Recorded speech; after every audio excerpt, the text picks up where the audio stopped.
Respect Mr. Galan's opinions, but it's definitely, I believe that the European Union energy market is not well designed, and it doesn't respond to this stress that this energy crisis coming or explained by this terrible war our economy is suffering, not only the Spanish economy but the European economy.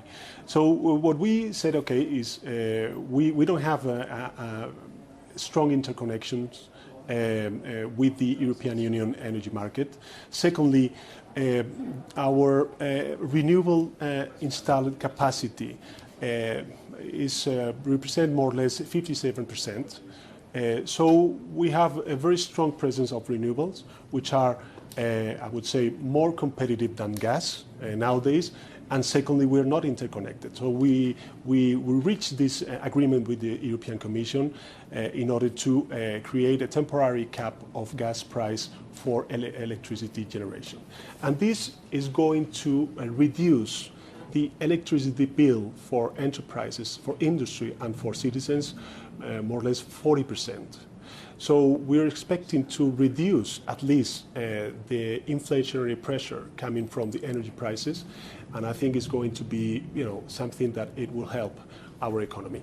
But finally, this is just the beginning of a big reflection that we need to face at the European level, which is how do we adapt our energy system to and other fundamentals which are more aligned with the renewable energy and not with the grass and fossil energy. Prime Minister, you do have a medium-term plan, and this is to become the battery of Europe as you talk about working on terminals to export LNG to the rest of the continent, storage as well. But something puzzles me slightly here because you're caught between the geopolitics of Morocco and Algeria. So it sort of begs the question, are you substituting one unstable supplier for another down the track? Not at all. I think that Spain and the Iberian Peninsula, and I would say the Southern Europe, we have a chance to provide an answer to this energy dependence of Russian fossil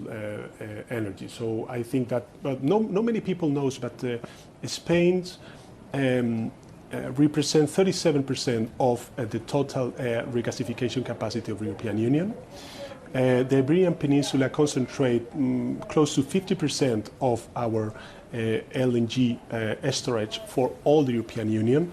And the only problem that we have is the interconnection. And that is why I think it was very important that the Commission made a clear statement that we need to increase and to intensify the interconnections from the Iberian Peninsula with the European energy market.